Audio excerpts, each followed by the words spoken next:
Selamat pagi saudara, seperti biasa hari ini saya Graciador akan menemani Anda untuk membicarakan atau mengulas soal harian Kompas edisi Minggu 11 Agustus 2024 saudara. Kita ke foto yang berada di halaman utama. Dalam foto ini saudara, bahwa ini adalah seorang atlet panjat tebing Indonesia.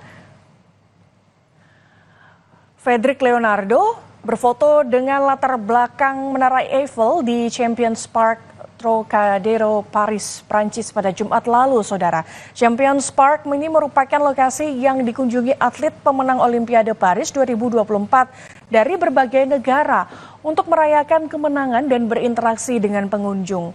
Kehati-hatian Paris saat penutupan Olimpiade Paris 2020. Selanjutnya, saudara, ini ada informasi menjelang hari ulang tahun ke-79 Republik Indonesia.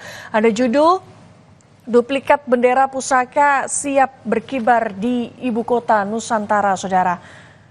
Informasinya bahwa duplikat bendera pusaka ini siap berkibar di Ibu Kota Nusantara. Duplikat bendera pusaka dan teks proklamasi untuk pertama kalinya keluar dari Jakarta untuk dibawa menuju ke Ibu Kota Nusantara di Kalimantan Timur.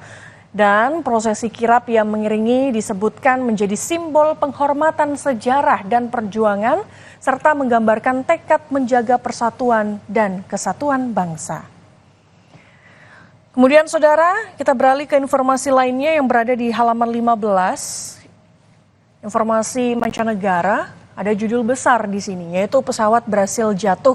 61 penumpang tewas, saudara. Seluruh awak dan penumpang pesawat ATR 72500 yang jatuh di Brasil tewas. Sebagian penumpang merupakan dokter. Pesawat ATR 72500 yang dioperasikan Vopas jatuh menewaskan 61 orang di Brasil. Sejumlah pihak menduga kerusakan mesin hingga pembentukan lapisan es menjadi penyebab kecelakaan. Pesawat ATR 72500 jatuh pada Jumat lalu di Vinhedo, kota yang berada 80 km di barat laut Sao Paulo. Pesawat jatuh pada Jumat siang waktu setempat atau Sabtu dini hari waktu Indonesia Barat, saudara. Informasi selengkapnya bisa Anda simak di Harian Kompas edisi Minggu 11 Agustus 2024.